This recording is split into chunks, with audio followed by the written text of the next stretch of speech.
Test 1, 2, 3. I just want to see Franklin County Commissioners meeting, October 1st, 2019. We'll pay for it out of our IS budget. We gotta do something. Good morning. It is 9 o'clock. We're here for our October 1st already board meeting. Commissioner Didier and Cook and Commissioner Peck. Just time to stand for the pledge, please. Pledge allegiance to the flag of the United States of America and to the republic for which it stands, one nation, under God, indivisible, with liberty and justice for all. Thank you. Our first item on the agenda is to approve the minutes for September 17th. Do you have any additions, changes, corrections? If not, I'll sign them as presented. Our second item on the agenda is Kyle Sullivan, please. And Special Olympics presentation.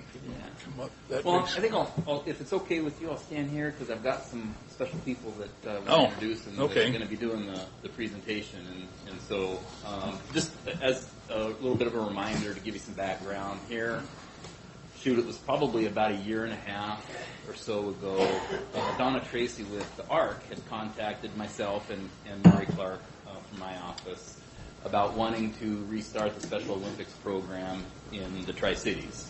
And so we'd had a couple of meetings, and then I'd reached out to the board, and you were in, sorry, and you were in favor of supporting the project. And so we went into contract with her, with the ARC last year, and so Donna and Mari and I had met maybe a month or two ago and thought it would be a good idea for her to come and present on the outcomes of the program and bring some of the athletes and show their medals, and so that's what we're here today to do. And so what I'd like to do is introduce Donna Tracy with the ARC to come up, and she can give you a more detailed explanation of the program and the successes that we've seen this year. I'm not as tall, but I'm Donna Tracy. I'm with the ARC of Tri-Cities, and I came to you guys a couple years ago asking for help. Yeah. And Hold on a second, Donna. Would you mind going to sit back on the phone? Because we can't hear it. It's not working right okay. now. All right. So about 2 years ago, we came to you and presented the problem that sports were dying in the Tri-Cities for our people, individuals with developmental disabilities. And you guys answered that call to help, and Kyle heard us and appreciate the county support. And we wanted to thank you and give you a progress report, because so many successful things have been happening. I know you want to know. So, first of all, we have new sports happening. And I gave you a letter, that kind of milestone, because I kind of wander with my speaking. And because I'm very excited. We have new sports in the Tri-Cities, and we brought a coach, Dale, and his son for the first time ever got to participate in sports. Dale Cherry, he's here. Can he come up? Okay, Dale, and you're going to sit right here. And so his son has never been able to participate in sports. And Logan, can you stand up? Logan, can you stand up? All right, Dale, I'll let you have that seat. This is Logan, and as you can tell, he was victorious. All right. This is my son Logan, first time competing in powerlifting, and I had the honor of coaching Greg back there, Greg Berg. He's a little victorious too. And we want to thank you for giving us that chance. Yep. Okay, we all need a chance. That's all we're asking for. Wonderful. And we have a parent. Thank you, Dale. Thank you. And we have our first powerlifting team going, so we're excited about that. And Greg has been petitioning for this for how many years, Greg? Oh, I don't know. I lost track. About 15 15 years. 15 years, Yeah. yeah. Well, yeah, it's been 15 years. Yeah, when I did,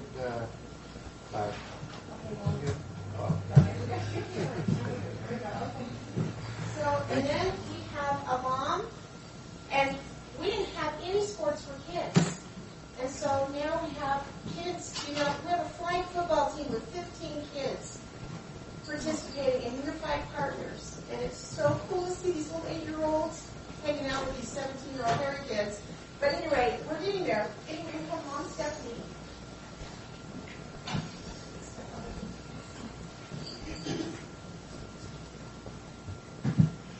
Hello, good morning. My name is Stephanie Olson. I have a 12-year-old son.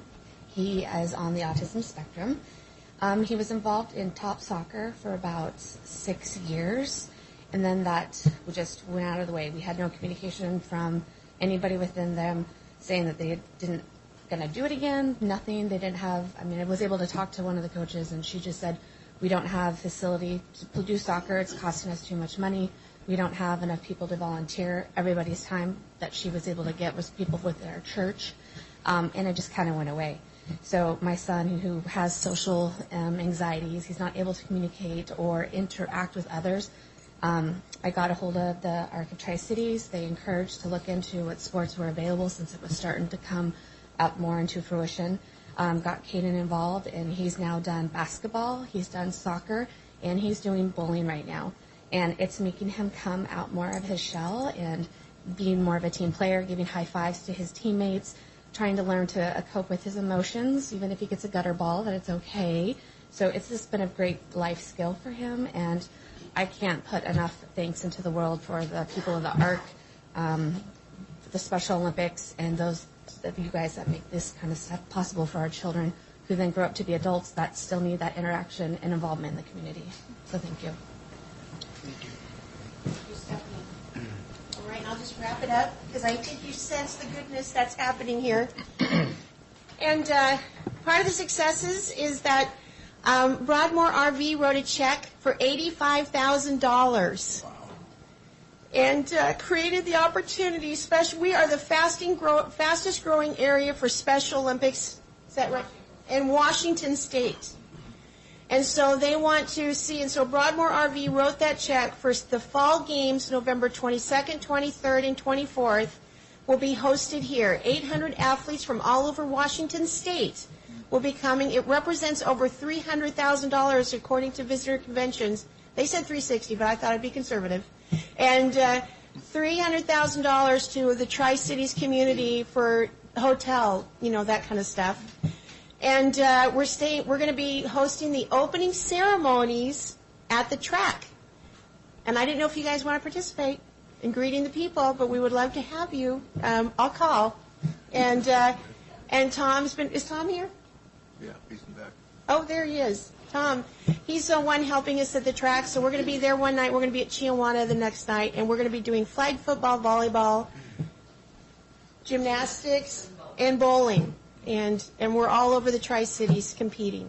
We're going to need about 1,500 volunteers. So it's a great community. This has just been such a win. And we came to say thank you.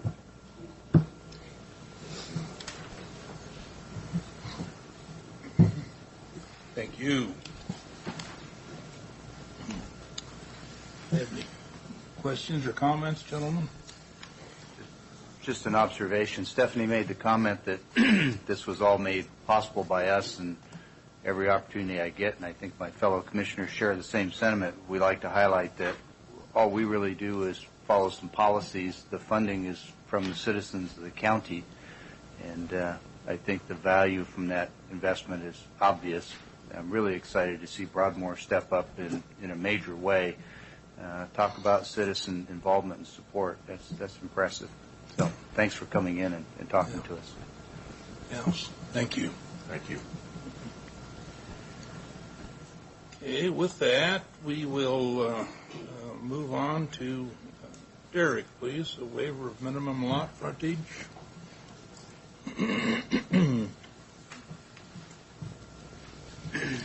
Morning. Morning. I'm not sure if this is working or not, but Talk right into it. Yeah. all right, I will talk loud. Thank you, Chair. This is a request by the wardens they're doing a subdivision of their property to seg off a 1 acre parcel for their daughter. It's in the Donut Hole area, the West Pasco area.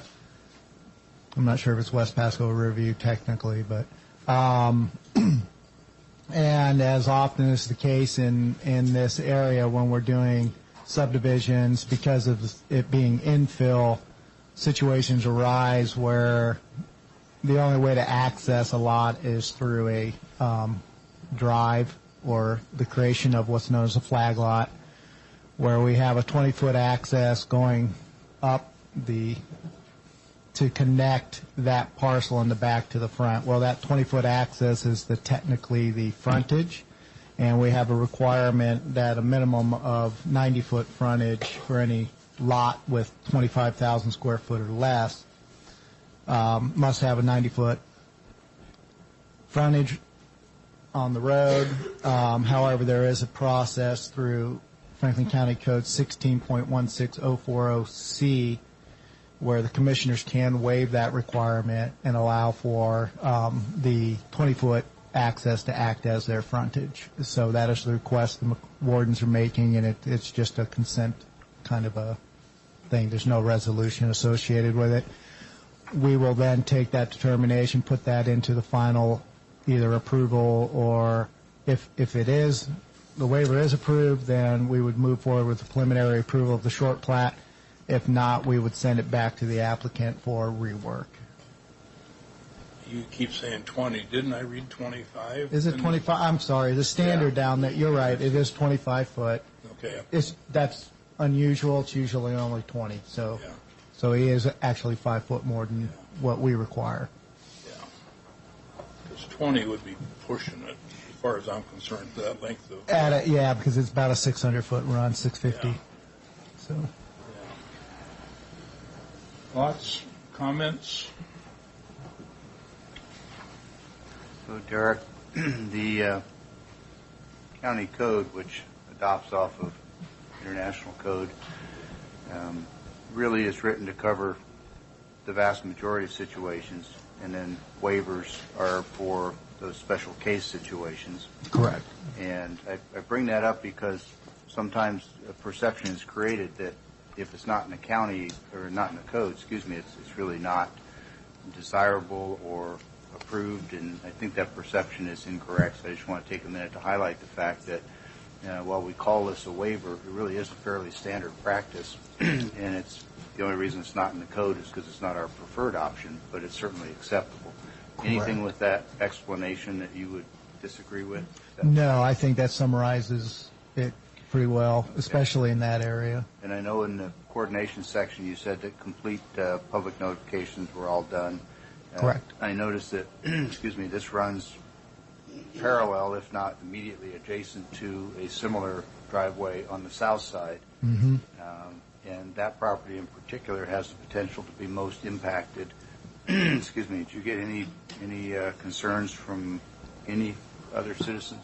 No, I did not receive any comments against, and in fact, the wardens are, though it's showing on a plat as technically connected to that north, they get along well with the neighbors, and that's done more for legal reasons. They were actually discussing... I'm sorry, I lost you, and you I'm said sorry. it's technically connected to that north. I'm sorry, What to the did you north mean? parcel, the warden's parcel. Okay, so, all right. Let me get to the map. Yeah, Okay. they were originally, looking at doing a dual access, shared access, but just for when it comes to land subdivisions or sale in the future, it's cleaner for it to be.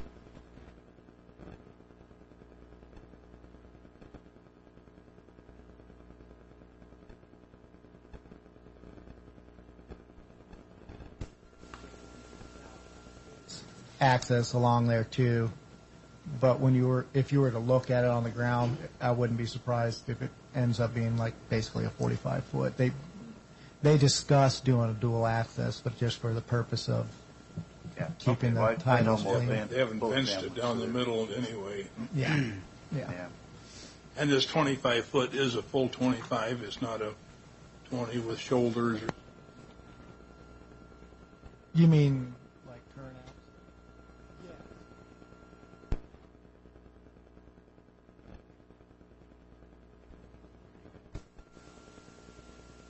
You know, it'll be built to that county standard, but they've got 25 foot. So my understanding is he was planning to do the entire thing in gravel. And Commissioner Cook, you alluded to it actually, that our county emergency access standard is 4-inch gravel, 20 feet wide. Correct. 25 is better, of course, but Yeah. okay. Mr. Chairman, if I understood correctly, they're not looking for any votes or action, just consensus, and I'm happy to support. Also support it. I'll support it. Got all three consensus. So Thank you. thanks, Derek.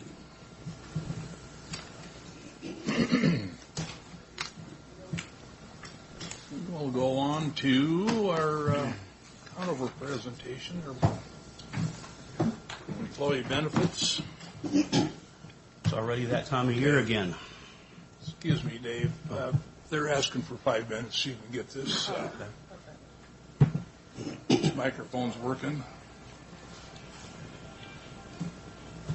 So, Mr. Chairman, will we just be in recess for 5 minutes? You want to test 1, 2, 3? Test 1, 2, 3.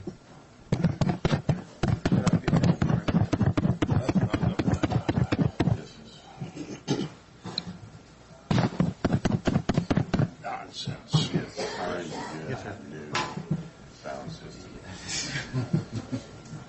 Now, Carly, why'd you look at me like that? It's an involuntary thing, I think, at this point.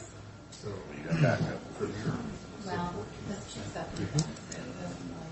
Yeah. Doesn't pick up those mics over there. As long as neither of those two here.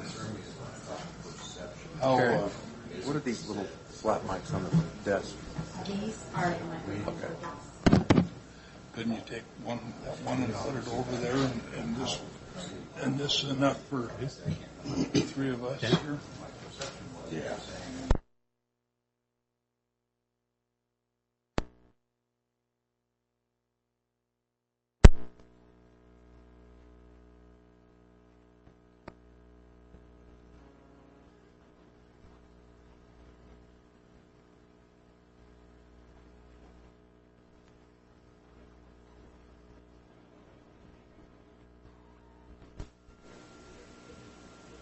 That. So what we're looking for is a fair rule.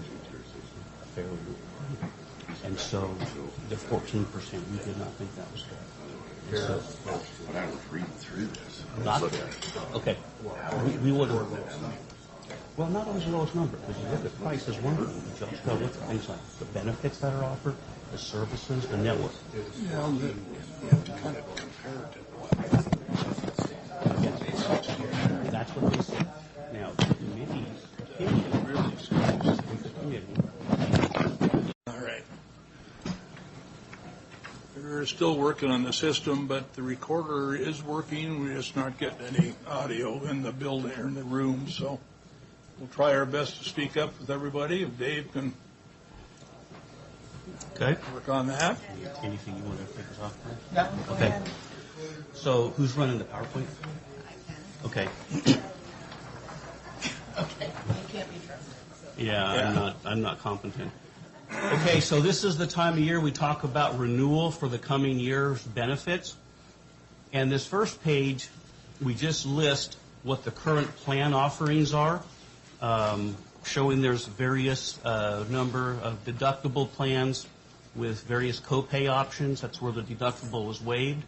There's also what's called a high deductible health plan tied in with the health savings account. And then you'll see the prescription drug plan is the same for all of the PPO plans, not the HSA plan.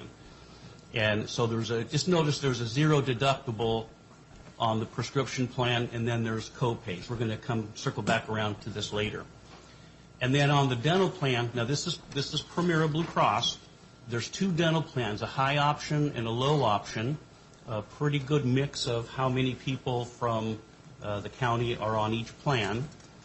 Okay, so that's a snapshot of what you've had for the last couple of years. Now, summarizing the benefit committee, and I think you all know that the benefit committee meets several times during the year, about once a month in essence, just going through plan design information, claims data, things like that. And so here's a summary of what the committee said, basically. The employees are satisfied with the benefit choices of the last 2 pages. They like those plan designs. They're satisfied with Primera's level of service. And the committee's desire was to stay with Primera for the coming year, assuming they gave us a fair shake. What we'll talk about in a minute is the committee is concerned about increasing prescription drug costs and the effect on the plan. And then the committee did want to see alternate rate structures. Right now, the county is on a 2-tier rate structure.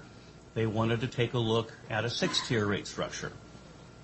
And then the committee did request alternate drug plan designs to see what kind of impact that could have on rates and loss ratios and such. Any questions on that? Okay, so here's how things worked out with Primera. Their target loss ratio was 75%. What that means is for every dollar that the county pays Primera pays out 75 cents in claims. In addition to that, they have overhead costs and such. Okay, but that's their target. That's their wish number. Okay. Dave, do you have any idea what the overheads are on a plan like that for somebody like Primera? Generally, it's going to be less than 10%. I don't know specifically what it is for Franklin County. We don't get that kind of detail. So this past year, Franklin County's combined loss ratio, combines means medical, prescription, dental, is over their target ratio. You can see the medical plan's running very well, but the concern the committee had is the prescription drug loss ratio. Primera's paying out more than what the county's paying in, and that has occurred for the past couple of years. So there is some concern there. The dental loss ratio is 104%. Last year it was much better, so this year was a high use in terms of dental benefits.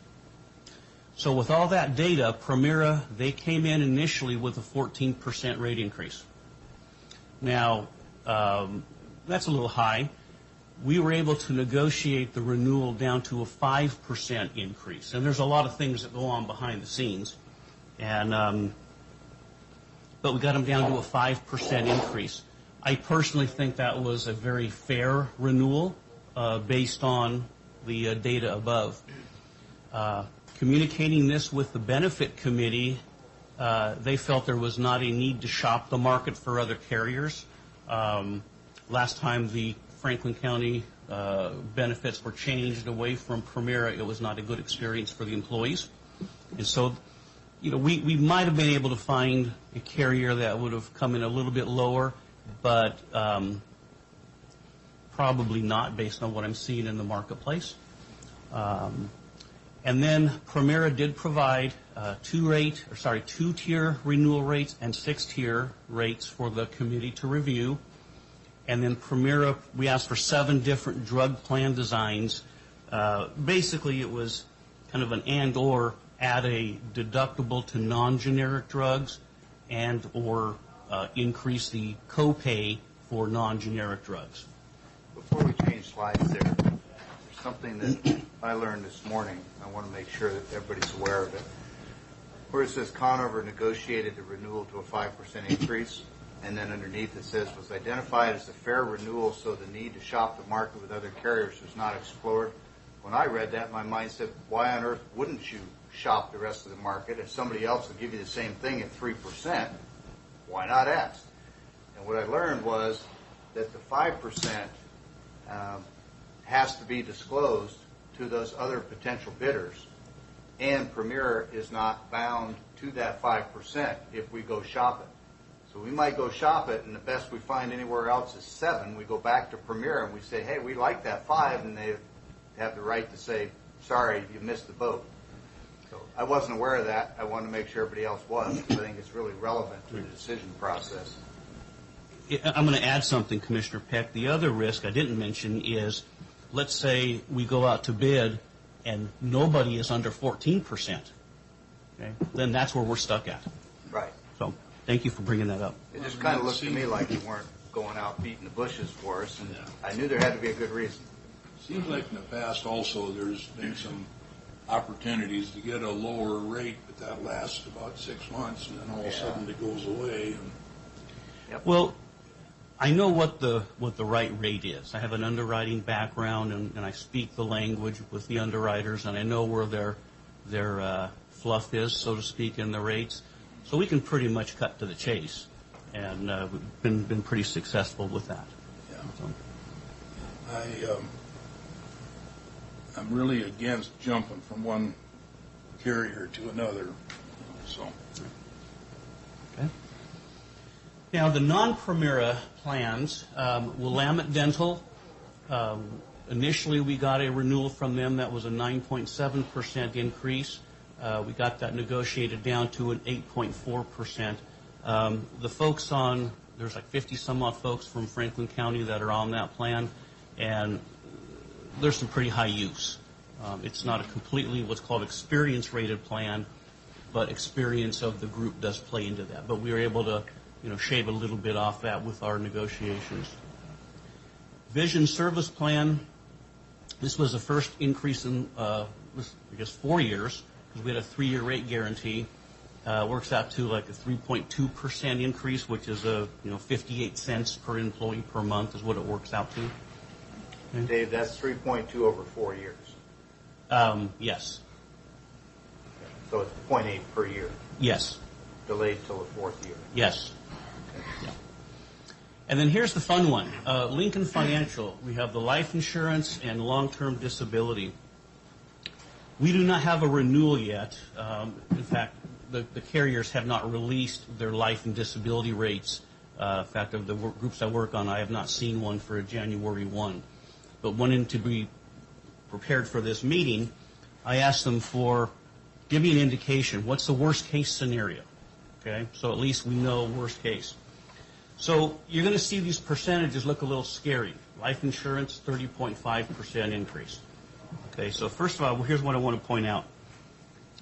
In the last 2 years, Franklin County has paid Lincoln Financial $21,000 in life insurance premiums. In that same period of time, Lincoln has paid out $90,000 of claims. Okay? That math doesn't really work too well. So now the other thing is if, let's just say it's a 30% increase, which I don't expect it to be, your rate on the life insurance is $4.56. If it jumps up to 30%, it's $5.95 or $1.39 per employee. I think by the time the dust settles, we're going to have it under $1 increase. And this is the first. Now, I started working with the county in 2012. This is the first increase in 8 years on the life insurance. Okay, so we're still negotiating that rate. I think it's going to be lower, but again, I wanted to give you the absolute worst case scenario, just so you have that number. On the long-term disability. Dave, before we move off from life and AD&D, is that high payout a reflection of the statistically unusual mortality rate in the county, or is it that Lincoln Financial's rates have simply been well below market? No. Let me answer your question this way. I think we'll get to it. Overall, Lincoln's book of business, okay, is running very, very well. Their typical renewal action is a rate pass. But that means some groups are getting an increase, some are not. And so because of Franklin County's higher than normal usage according to their block of business, they're feeling the need to increase that a bit. Did I answer your question? Roundabout. Statistically, our claims are higher than the rest of their book of business. Whether or not that means we're losing more people than society at large is a whole other discussion, but our claims rate is obviously high. Yes. And they're a large company with a large book of business. Yes. And so they're going to expect that on some populations they're going to have near zero losses, make a lot of money. Mm-hmm. And on the ones where they have higher losses, like us, that sort of balances out. Yes. But they still need to make adjustments to make sure. I mean, the bottom line is they want to charge a rate that's appropriate for the risk that a specific group represents. Yeah.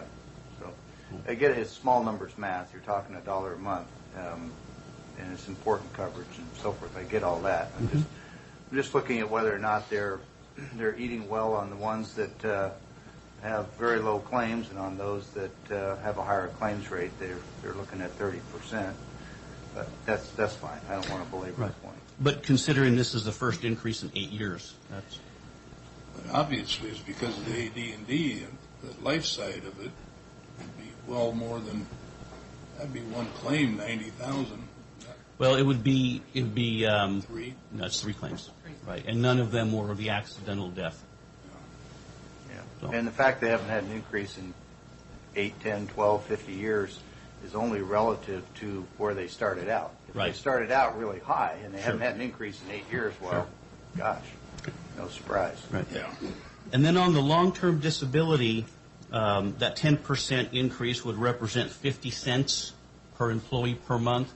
If I was a betting man, I'd say you're not going to get an increase on that because you haven't had any claim activity.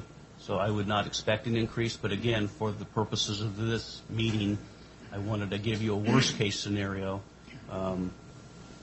as to what that would look like.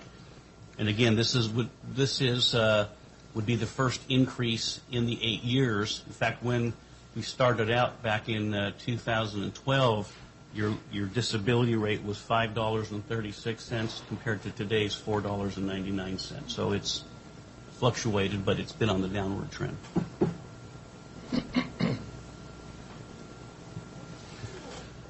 So what this works out to is the committee, their recommendation is to maintain the 2-tier rate structure. And on the medical side, or I should say on the pharmacy side, they want to add a $150 annual prescription deductible to preferred and non-preferred brand medications, with the copay staying the same. What that does is it takes the PPO renewal from a 5% increase down to a 3.5% increase. So we explored the various options with the committee, and that was the sweet spot. Okay?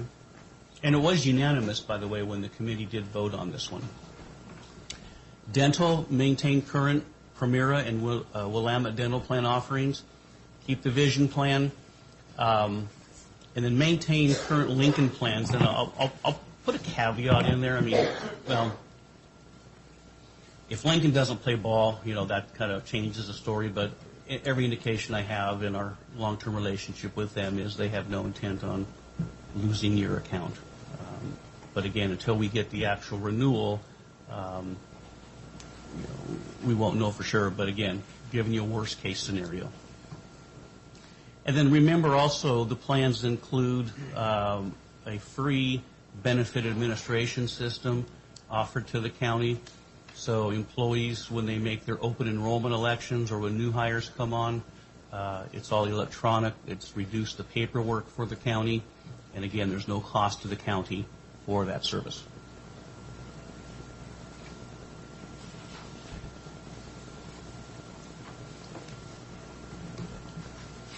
Any questions I can answer? You're asking about, or you're suggesting the adding 150 annual prescription deductible. I'm just going back to refresh my memory of where we are now, which is we've got a zero deductible and then copays based on product. Yes. Generic, preferred, non-preferred. Right. So that $150 deductible would only apply to the brand medications. If somebody's taking generic drugs, there is no deductible still. and that represents 92% of the prescriptions being filled by participants of Franklin County. And if they take the preferred and non-preferred, then the first 150 is on them. Yes. Which drops considerably from, say, 5% to Yes. 3.9. Are we aware of instances where those 8% who aren't taking the generic maybe don't have an option? Very well could be the case.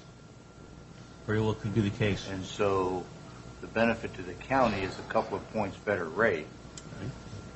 but we potentially take 8% of our population and smack them in the forehead to pick up all of the costs to make things better for the folks on generics when that 8% don't have the option of generic drugs. That's what I'm concerned about. But those people who are taking, well, all participants on the PPO plan are going to see a lower increase than they would have otherwise. So yes, they're going to have to pay the $150 deductible, but their rate's dropping to 1.5%. So there is a trade-off. I'm sorry, you said. Well, one of the other things we discussed is, as you could see when we were talking about the experience ratings for the different aspects of the plan, and this is something, prescriptions are something that the committee has been looking at for the past several years, and we're trending up and up and up, even as our medical experience is staying, in a good place. And so this is one of the ways that the benefits committee is hoping to maybe help balance that and to positively potentially impact future renewal rates for the entire group as well by shifting a little bit of that cost to the people who are actually using those prescriptions. Yeah, and I get that, and I'm on board with that philosophy. It's the idea that I think there's a presumption that some people are not taking the generics, they're taking more expensive preferred because the insurance is paying for them. And my concern is that if 8% of those folks are taking an expensive med because there is no generic available, Right. then we're kind of running counter to the whole notion of insurance, which is to cover those larger costs that are inherently unavoidable. And Right. it's a little tough to say, the 92%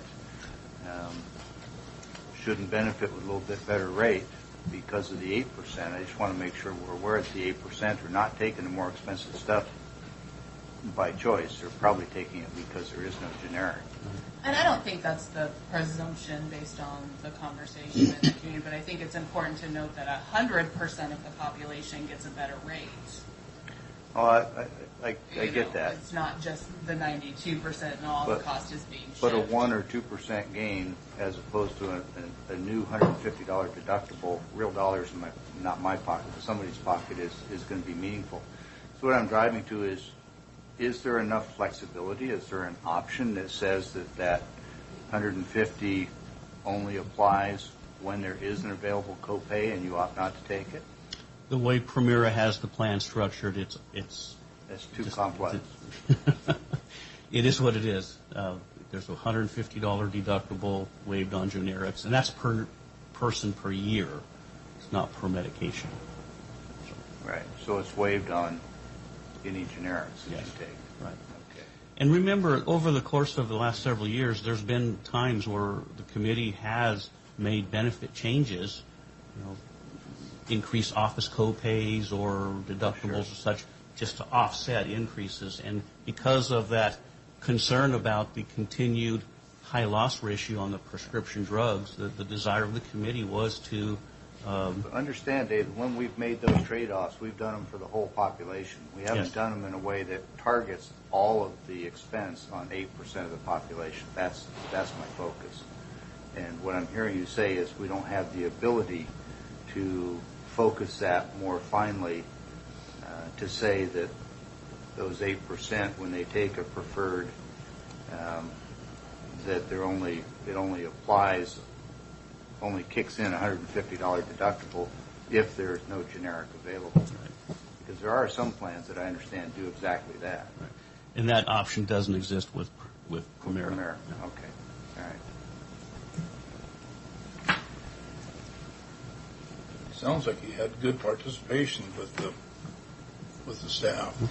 We did. I mean, I will say just in, just starting my 6th year with the county, and, throughout the year, the benefits committee has been much more engaged this year than I think we've been growing this. And, additionally this year, they're meeting monthly, and there's not always a lot of change in the claims data, but we've been doing monthly kind of wellness training topics or things, looking at things like, Teladoc and some of those other less known benefits for the committee to learn about and then take back to their groups that ultimately allow the employee population as a whole to get a better bang for their buck out of their benefits, so to speak. But they have been very engaged in the process. It's been great to see.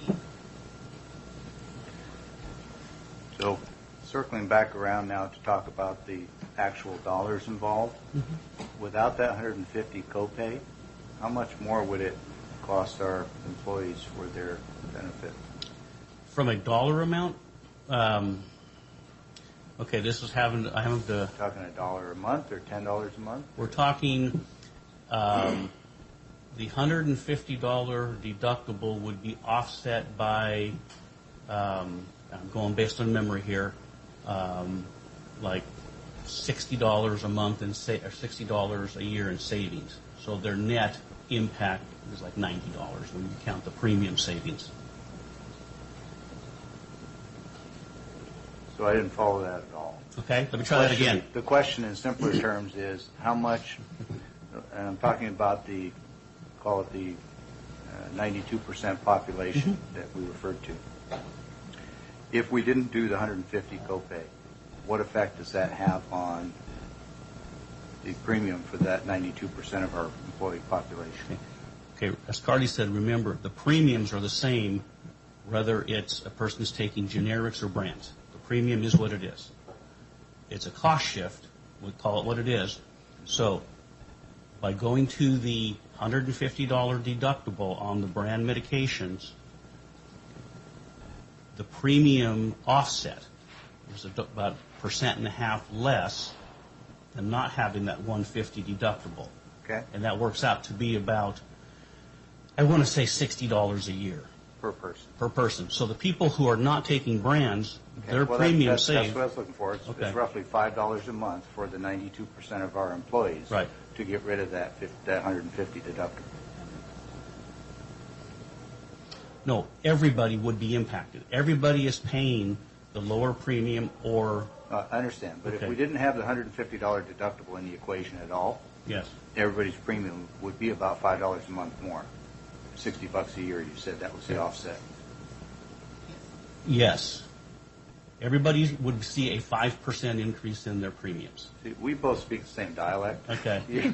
You're I'm just here once a year. Yeah, I got a lot of practice. All right, so Okay. well, but that's what I'm looking for. You know, Yeah. what is the effect on employee A, who is never going to see the $150 deductible because they take all generics Okay. under the proposed plan, versus if we didn't have the $150 Okay. deductible, because we're trying to do something good for the whole population. Yes. We're trying not to stick it to the 8% who maybe can't take generics. And I'm just Right. trying to weigh the two. And it Okay. sounds like on one side, it's $5 a month for the person in an increased premium if we didn't have that Right.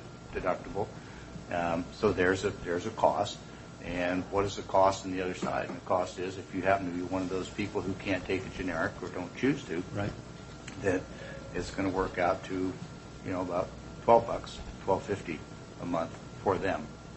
Effectively, the first time they pay that $150 premium, that's $12.50 a month. Right. So I'm Right. just weighing. That's what we do. Okay, So, okay. Thank you. I got the data I needed. But remember, the committee's vote on this particular item was unanimous to go that way. So- And as much as I appreciate and admire the dedication of the committee, we've seen unanimous votes in the past that I'm not convinced we're in the best interest of our employees. Although I do think this one is. Okay. We have a final resolution here? We don't have a resolution. What we really need is consensus to move forward. There's a lot of work to be done between now and getting things ready for open enrollment. So we just need consensus from the board that the committee's recommendations are good to go. And obviously we'll follow up with various contracts from the carriers to solidify those plans in the coming months. So I would just offer that my questions are only out of a sense of due diligence for the people I work for. Right. Excuse me. And it's fun sometimes to learn a little bit about this insurance nonsense, which I think is all generally overpaid. But 25% margin, some businesses would love that. Anyway. I can support the committee's recommendation. Yeah, I support. Mr. Chairman, I was just going to say I think that's unanimous. Great. Thank you very much. Thank you. Thanks. And gosh, Dave, it's only once a year. Yeah. I know. You'd think I'd know by now. Well, you taught me a lot today. I don't know about anybody else, but I was not aware about some of those subtext issues about losing the offer from Premier if you go shop it. That's important. Yeah. Thank you. Thank you. Thank you.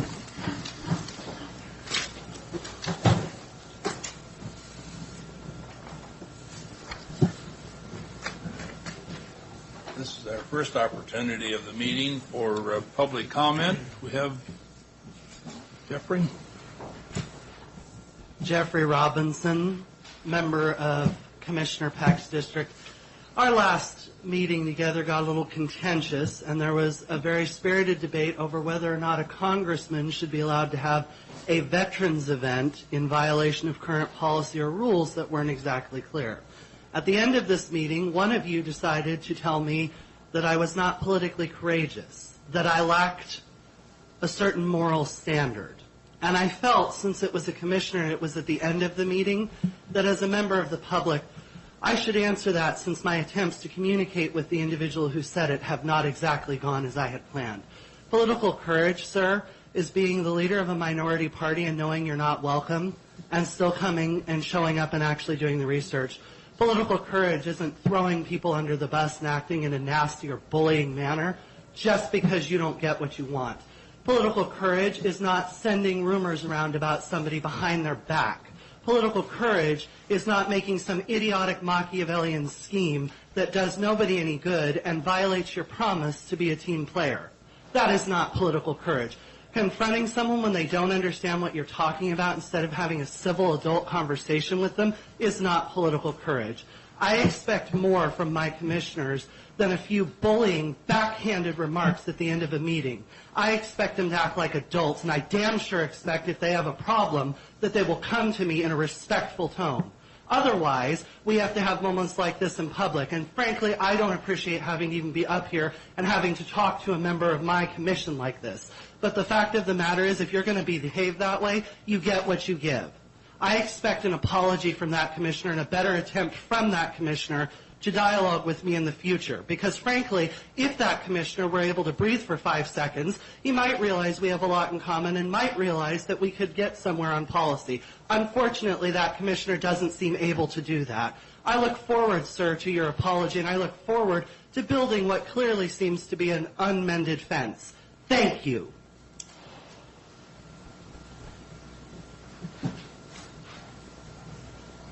Hi. Todd Woodward.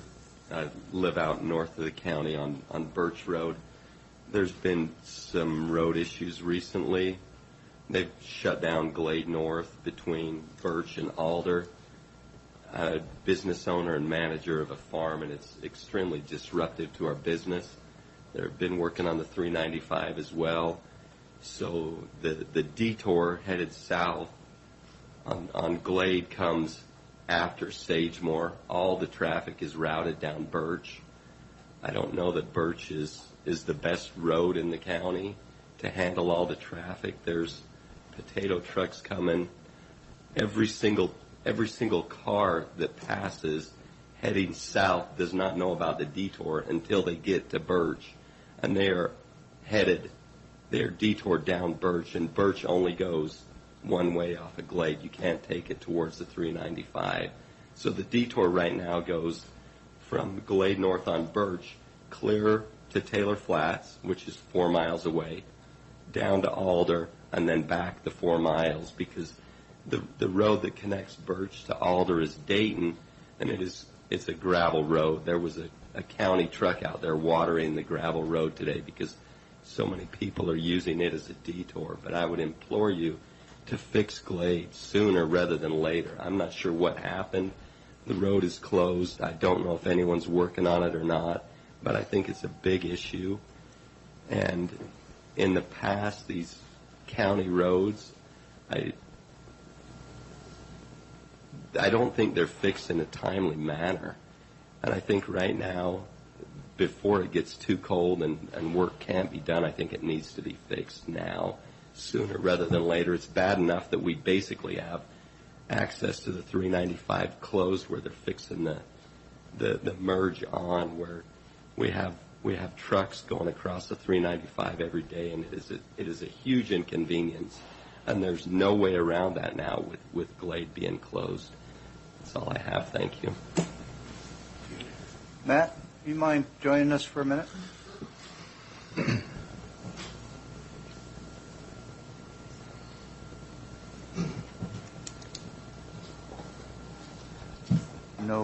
No desire to put you on the spot, but you're the expert on this, and since this board, members of this board don't close roads, that's delegated authority to the county administrator and your staff. We just appreciate some insight as to, two things in particular: why we chose the detour route we did, and an update on repairs to Glade, and maybe some information for the gentleman as to what happened, because he said he's not aware of what happened to Glade. Okay.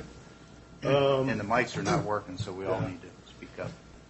What I'll do is I'll start from the beginning. On late Friday morning, early Friday afternoon, we received a phone call from the South Columbia Basin Irrigation District and their siphon that goes underneath Glade North.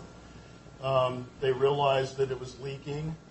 There was some distress to the road. They called us. We called in staff. Our staff is on 410s. We called in our road crew. They came in. We assisted with the irrigation district, and based on all the information that was out there, the county engineer made a determination for the safety of the traveling public so that we can do everything we can to ensure that safety. And also looking at, from a risk management standpoint, it was determined that the best route was to close that section of Glade North. When we set up detour routes, we set them up based on what we believe is going to be the best route for people who don't necessarily live in Franklin County to be able to get from one end of the detour to the other end of the detour, meaning get them back to as close to where they left the road back to that road. We understand that most people live in the county, know of how to get through it regardless of these road closures. Of course, when we closed the road, the county engineer made that determination. He made the recommendation. To this day, I fully support that recommendation. I followed chain of command and notified the county administrator. He provided his support, and then we jumped into action and closed it. Of course, certainly based on the criticism that we've received over the last couple of years, the last thing we want to do in this county is close a road. But when it comes to road construction and it comes to these types of things, when it's trying to ensure the safety of the public, we don't have a choice.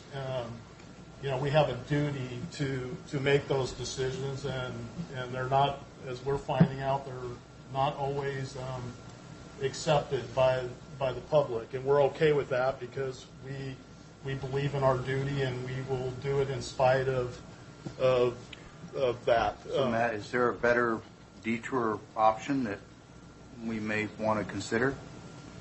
In that area, there's just not.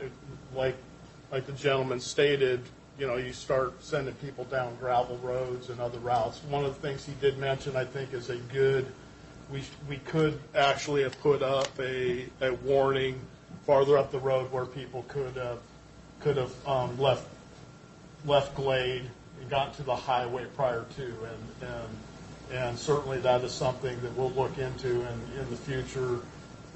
God forbid we have to close a section of Glade North or Taylor Flats. Again, we'll certainly look at the advance notice of these detours. at the time, we felt that this was going to be, we were hopeful that it would be very limited. The irrigation district, the moment that we met with them, that the county engineer met with them, they immediately started calling for contractors that could come in and complete the work. We were hopeful that that would be done over the weekend. Unfortunately, it wasn't. I do have an update from the irrigation district that I printed out, received an email that I can read. The soonest they could get in a contractor with C&E trenching, they were in on yesterday, Monday morning, and this was received from Eric Dixon with the South Columbia Basin Irrigation District. It said, "Morning, Craig, quick update. Crews got all the concrete pipe repair, new PVC install, and CDF, which is controlled density fill, done yesterday. They will do the final foot of backfill and compaction with top course this morning. The last I heard yesterday was that the asphalt contractor was scheduled for noon today. Should be able to get it opened up shortly afterwards." So based on this, the irrigation district is incredibly hopeful, based on everything that they know and where they're at, that that road will be open today and we'll be able to pull the barricades down. So, yeah, it's... So, Matt, based on what we know and the benefit of 20/20 hindsight, if this happened again tomorrow, what would we do differently? To me, the decision would be the same. But certainly we need to do a better job of looking at the detours and providing advance notice so that people can use these other major routes. So for this one, you'd go up Glade and prior to somebody southbound getting to Sagemore, they would know that it was closed ahead and they could head east to 395 on Sagemore? Correct. Wouldn't have done any good yesterday. Sagemore was delayed and closed down because of the construction on 395. There is that going on now. Yeah. There you go. Yeah. And self-landing also. Now, Matt, I want to ask some questions. Okay. When you received this call, it was Friday morning, and you've already stated that our crew's on 410s. Correct. I think we need to look at our crews being on 5/8s. I think they have to be available on Friday. And the reason being is because the farming industry out there is not on Monday through Friday. It's Monday through Sunday. We have potato harvest going on. We have onion harvest going on. We have corn harvest going on. And I've got calls. My phone was ringing off the hook because we have people now that are filling storages with potatoes that are having to pay extra money for that detour route of those trucks going around. I went and looked at that. When I got notice of it, it was on Friday, and I had my hands full. Saturday morning, I went and looked at it, or actually it was Friday night. I went and looked at that spot in the road. And yes, there was water coming up from that siphon. Now, a siphon is not a pressurized line. It is a gravity line that goes down below the elevation of the feed canal and the receiving canal. So there is a minute amount of pressure on that. And water will percolate straight up, and it did. And it broke down the compaction and the density of that road where that pavement broke. And it was accessible. The hole that they excavated out that I went and looked at yesterday to patch that concrete pipe was probably a foot, maybe 18 inches wide by 3 foot deep. Could have been dug the day of Friday to ensure security of the road. I asked you, I called and talked to you. I said, do we have any of those metal plates? And you said, no, we don't. The metal plates are the ones they put in the cities for these fully loaded semis to be able to travel over as traffic in the cities. I strongly suggest that we look at getting some of these metal plates because we are hurting the security of the county as far as economic principles here. Yeah. And I think we could have secured the road, made sure we had a stable environment within an hour. Because I've dug up lots of main lines with shovels, and I could have dug down to that thing in an hour. Yeah. Made sure we had stability, put a plate over it, slow it to 35, and leave the road open. Because there's more to consider than the safety of a car traveling down the road, and that is the safety of these detour routes. Because Allied wanted to move 4-row potato diggers up the road. Now, you put a 4-row potato digger on Birch and Alder, it takes up the whole road. With oncoming traffic, you have liability. You're not given access. People are having to go off into fields to get around a 4-row digger. This is to consider. Number 2, emergency, ambulance, fire, police. Time is of the essence in all 3 of these. We're causing them to take a detour route. With 395 in the configuration it is in, we are putting these 3 agencies in a severe disadvantage in getting to their places on time. And then the other road work that's going on in 395. These are things that all need to be weighed in the consideration, especially looking at the minute amount of pavement that broke up and not knowing the security of the road. We really made a hasty decision because we didn't have anybody on staff with 410s. That's actually not true. We called in staff, but that's not our facility to repair. That's the irrigation district's facility, unless we're invited to repair or help them repair their facility. But it would be totally inappropriate for us to do so. It is appropriate for you to make sure the road is secure with the underbase of that road. We did do that by closing that section of road. You could have done it by excavating some dirt to make sure that we haven't eroded any dirt underneath there, to make sure that there wasn't a possibility of a car falling into a hole. Well, that's what occurred when they started their repair. That was part of the process. All I'm saying is we're not taking in consideration of the economic impact on the basin with these road closures. And I've seen them now. I've seen another road closure previous. And honestly, the commissioners were responsible for closing that road. Because I heard the person that lobbied hard for that road to be closed and for Jersey barriers to put up. Now, I think that we need to really think about the timing of this. On a Friday morning, you were involved. I heard from another constituent that said that they seen that water coming up from the road 2 days earlier. I didn't see it. Yeah. And I travel that road. I didn't see it, but he said he did. He had seen that water was making an exit out of that road. But I don't know that I even traveled Glade Road because I've been avoiding Glade Road. I've been taking 395 because of the slowdown through the industrial area there. I have not been traveling Glade Road as much as I usually do because of that slowdown. I take 395. But now with the work on that and the blacktop and the delays there, I'm forced to go down Glade Road. So all I'm saying is we got to do a better job of managing all of this. And I think with what I seen when I walked up to them yesterday and they were patching the concrete pipe, and yes, they did put in new plastic pipe. Yeah. So this won't happen again. But you got to remember, this isn't the only one siphon on any of these roads. There are concrete siphons all up and down all of the. So this could happen anywhere. Correct, and it does. We have this happen all the time. It's just we understand that in this portion of the county, it's definitely more visible and it impacts. But we close roads all the time for safety purposes throughout the county, and we never take it lightly. We do take everything into consideration, and I'm being frank here, based on the criticism that our office and myself have received the last couple of years. It's not a decision that we take lightly at all. We take it very seriously, but we also have a duty to the traveling public to ensure their safety, and we have a duty to this county to be good risk managers. And my support of the county engineer and his decision would not change when it comes to the ensuring for the safety. There's lots of things that we could have done. I'm not opposed to putting down trench plates. The problem in this case is where would we put it? Just where the water's coming out? Well, I've seen in my career, 30-year career here with the county, a very little water, a 5-minute squall out in the county, create a trench that's 6 feet deep, 3 feet wide next to the road.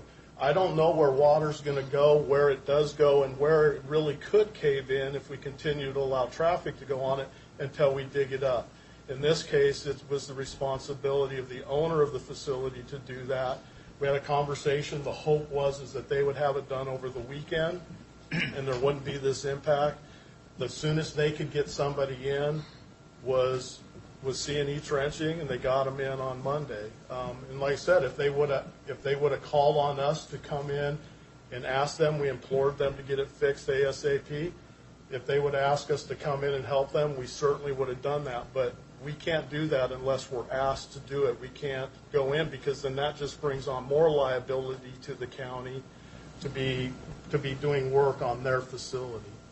So there's lots of things that go into our decision, and we don't take it lightly. And I've had conversations with you, Commissioner Didier, and I know that you know that. But I also understand the concerns of the people and the phone calls you're getting. My phone was ringing off the hook, and nobody could understand, especially with when the hole was finally excavated on Monday, and no undermining of the stability of the road was done except for that one spot, which could have been detected within an hour after you closed the road. And you told me, we don't even have these plates. Well, there was a sale down here, and they sold plates for $300 to $400, and they had, I don't know how many of them. I don't know why we don't have those in our repertoire, and you could have easily found out that was secure, laid a plate on both lanes, slow the traffic down to 35, and leave that main thoroughway open, especially with the construction on 395. See, there's no sense of urgency here. And we're looking at farmers right now that seeing snow on rattlesnake, and let me tell you what, the panic is on, because we're seeing the possibility of an early winter, and there's a lot of crops still in the field. No, we totally understand that. Thanks. So, Mr. Chairman, Commissioner Didier raised the issue, unfortunately, regrettably, of our previous road closing experience. And if you read between the lines, the allegation once again was that this board, or that me in particular, directed closure of Glade Road. And I want to be clear for everybody's benefit that in that case and in this case, the board's role is to set policy. And that when it comes to specific actions like closing roads, we do and we have in the record documents that we defer to the people who have engineering degrees, who have 30 years of experience, whom we hire and trust and employ to first and foremost protect the public safety, second, protect the integrity of the road system, and third, and in that order of priority, make repairs to the roads completely when we can. And as I've said in the past, anyone who wants to make assertions that responsibility rests with this board or with me in particular, I would say I welcome that feedback, but I will tell you again clearly, the wife or daughter or family that goes into a sinkhole in the middle of the night and is killed because we felt we had to get a road closed and reopened in 12 hours is just not going to change my view on where the priority is. It's public safety. And when we've got road engineers who are telling us that there is potential for a road like this to wash out, to have that road open, even with metal plates, because I've seen what water does to roads very quickly, I think is the height of irresponsibility, and it sets personal profit and economic welfare ahead of your wife, your daughter, your son, somebody who potentially gets killed driving down that road. So if anyone doubts that those are the right priorities, public safety first, repair and restoration of the road second, and final completion of the road in time, if anyone doubts that those are the correct priorities, please come and see me. I'd love to have that discussion. Mr. Mahoney, may I ask you a question? Matt, I'd like to finish my comment, which is, I know you're 30 years of experience in the road department, and I've had extensive conversations with Mr. Erdman. And while we all would like to have seen the road done sooner, just as we learned with the insurance discussion, there are oftentimes secondary and tertiary considerations that are not obvious to the layperson or to a commissioner sitting up here. And I trust you and your experience to look at those things And when you get constructive feedback, to follow up on those so that the next time something happens, we're better prepared. But just like we had the spring thaw, you sure as heck didn't hear me telling you anything other than those 3 priorities in that order. You did not hear me tell anyone to install concrete jersey barriers. You did hear me acknowledge your recommendation to do that, and we had not discussed that previously. I'm not trying to hype anything. I'm just trying to delineate that in an organization we have roles and responsibilities for a purpose, and part of that purpose is to make sure that elected officials who think they have all the answers don't get out in front of the bus and trump the experience and wisdom of a county engineer and a public works director with a combined total of probably 50 or more years experience with these issues. So I appreciate what you're doing. I think you're on the right path. That's what I was going to ask you, Mr. Mahoney. How many times on road closures have you used jersey barriers? And why were they not used on Ironwood, where 3/4 of the road was excavated away, where it was used on Glade Road during that time of this thaw and wash? The timing of the jersey barrier, as you know, Glade North was closed. I'd been out there with that specific one multiple times with other consultants and other engineers providing us some support and providing us just some analysis, good second eyes looking at things. And while we were out there, even when the road was closed, we had quite a bit of traffic that was ignoring the road closed barriers.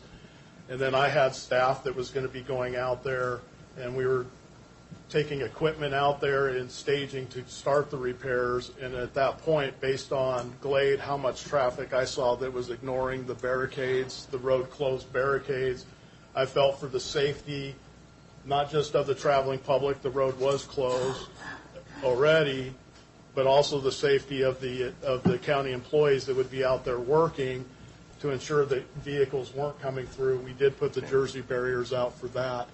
Ironwood did have, I think, 3 sets of road closed barriers going up to it.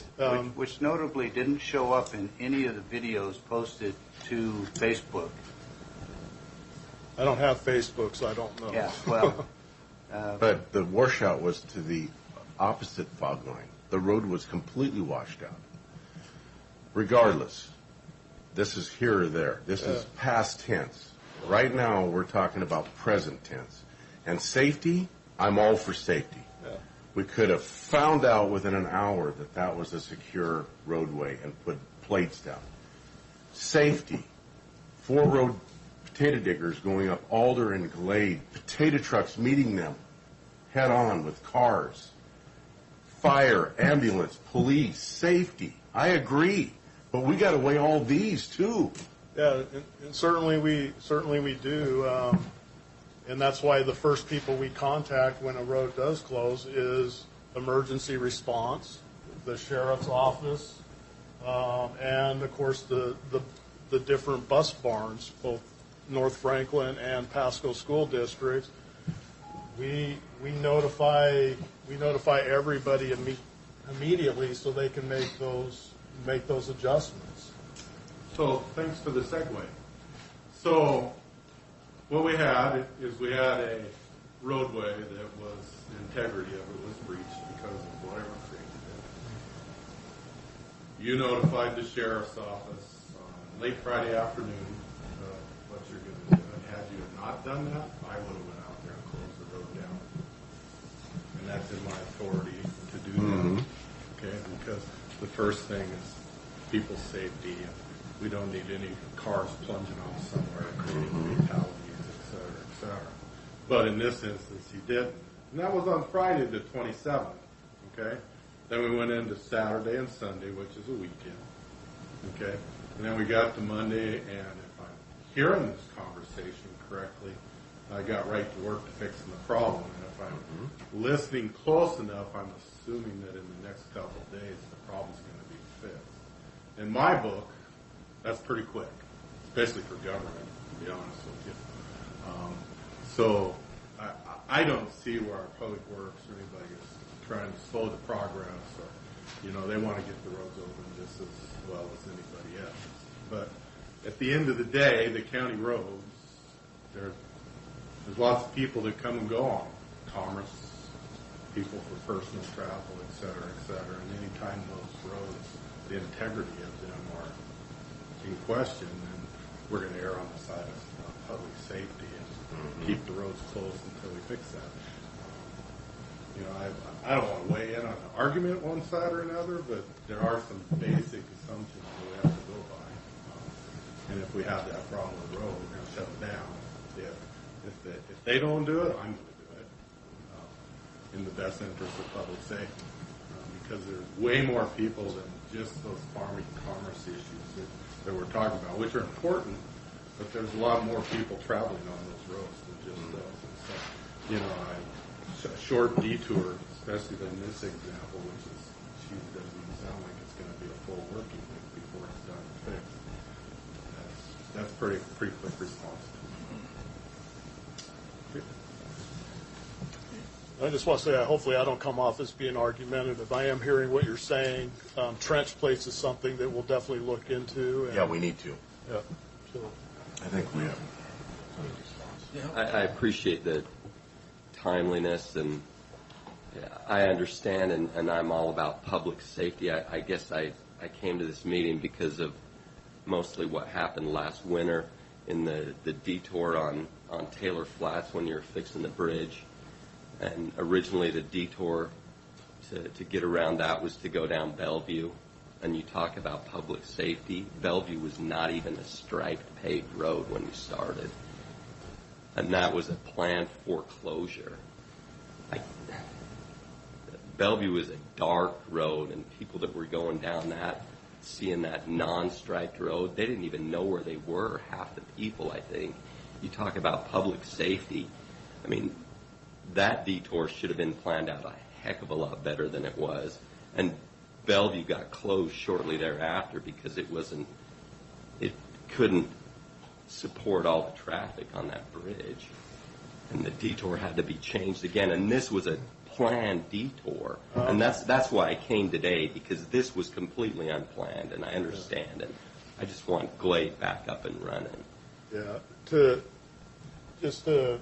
kind of elaborate on that, Bellevue wasn't the planned detour. That wasn't our detour plan. Our detour plan, we took them from Taylor Flats to Glade. Unfortunately, when you have side roads, people will take any side road, but we certainly were not directing people down Bellevue. People were just using Bellevue, and it seemed to me to be a lot of people that were living on Alder were the most upset when we had to close Bellevue because of the damage that we found on the roadway there coming up. So, but that wasn't the only way you were going to get people to not use Bellevue was to close it to local traffic only, and it wasn't.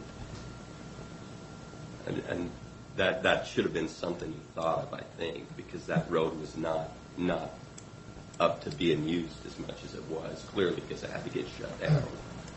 But to not even have that road striped when you had to have known people were going to use it more than just a little bit needed to be done at a very minimum.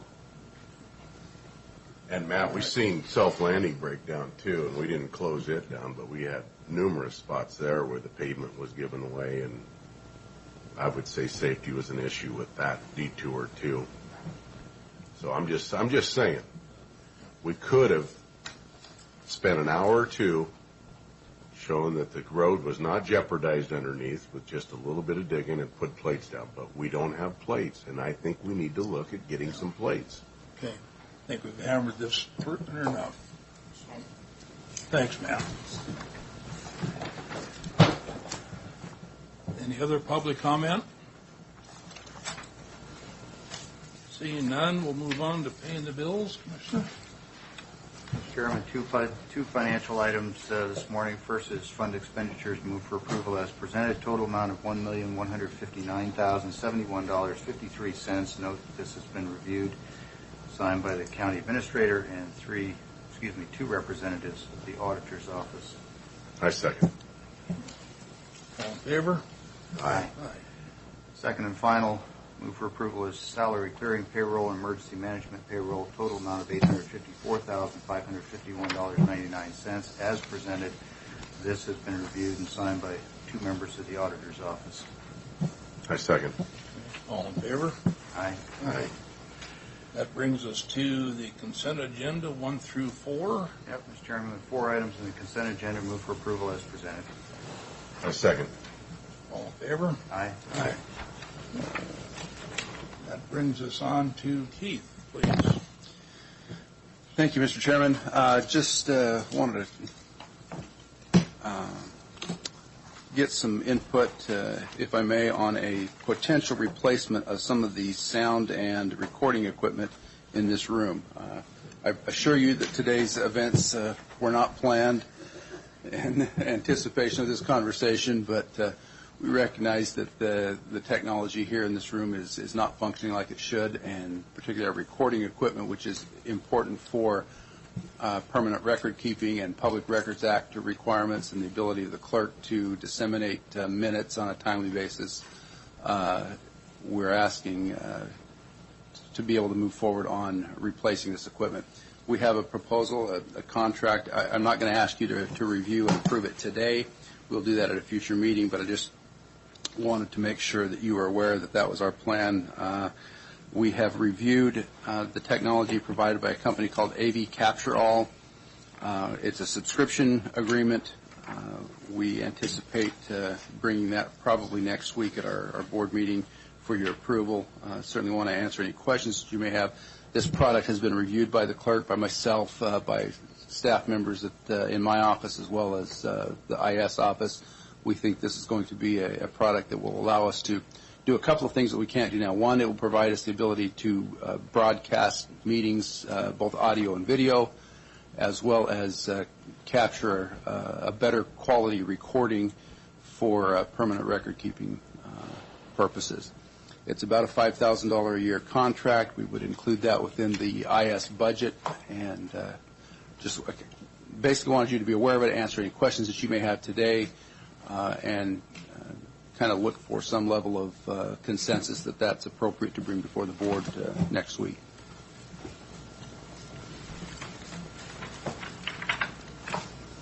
Since you mentioned consensus, I'm happy to see what the offer is, and on the surface everything you're saying makes sense and sounds good. Just one very minor tweak, and I know you know this, but for anyone listening, a audio recording doesn't put us in compliance with the Public Records Act. The way the statutes are written, it has to be a written document, which is why we take our recordings and summarize them into written form and sign them. And again, I know you know that, but a lot of people don't. The recording itself is not the legal record, nor does it meet the requirements of the Public Records Act. But clearly this system would give us what we need to be in compliance. We still have to do those printed minutes. Certainly. Yeah, but look forward to seeing more. Okay.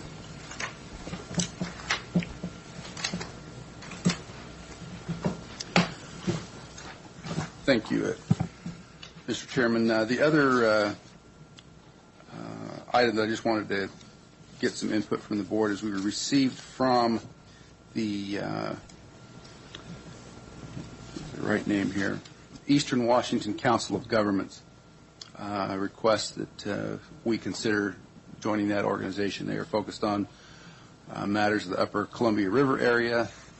We have participated at some level with them in the past, but I don't believe we are official sponsors or members. Are we now? Okay. Well, the board voted last year sometime, and I've attended their meetings up in Davenport when schedules permitted. Okay. Probably need to check with them and find out what the standing is, but as I recall, the board gave approval and there were no costs associated with joining at the time. I don't know if that's changed or not.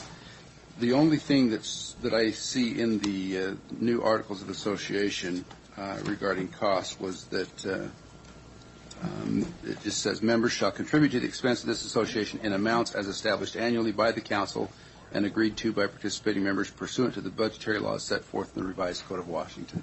So there's no formal commitment to funds, but it provides that if we decide we want to do that, we can. Yeah, I think that's new administrative work on their part. I don't think that any of that existed when we joined. It was sort of a fledgling group at the time. So, Okay. But I would encourage our continued participation unless the costs become somehow unreasonable. I don't expect that they will. We will also bring that for review and formal adoption next week. That's all I have today. All right. Are we in need of a, executive session? I don't need one. No. Good. This is our second opportunity for public comment. If anybody would like to speak to us?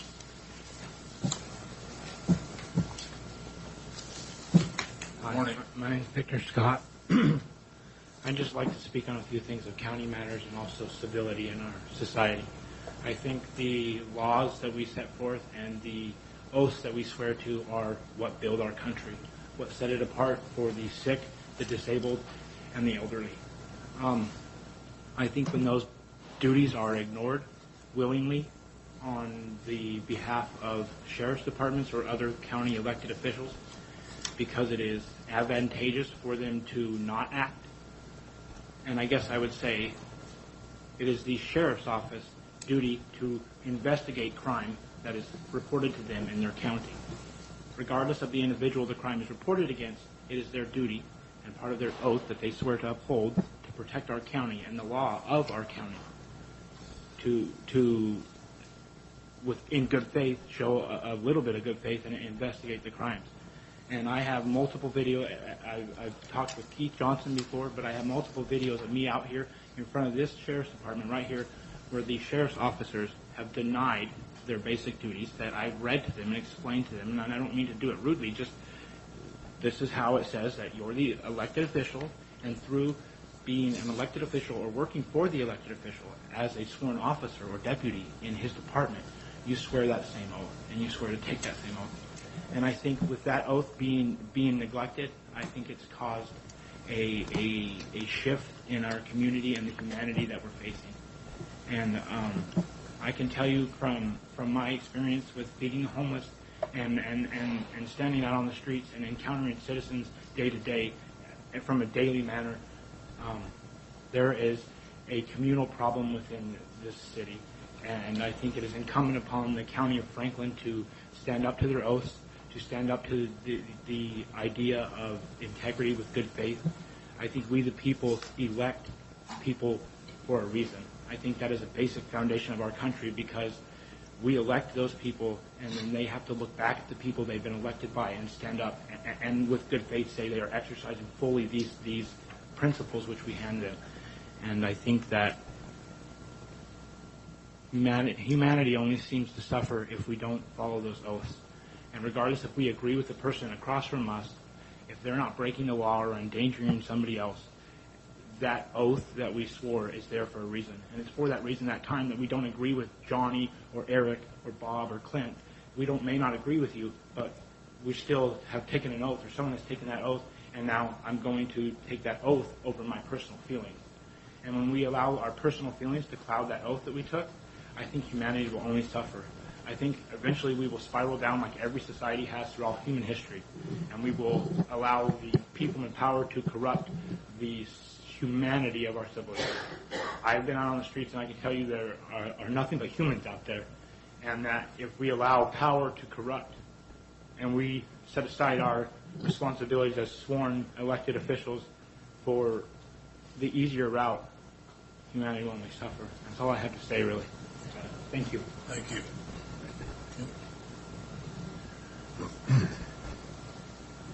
Still public comment time. Anybody have something? Commissioners?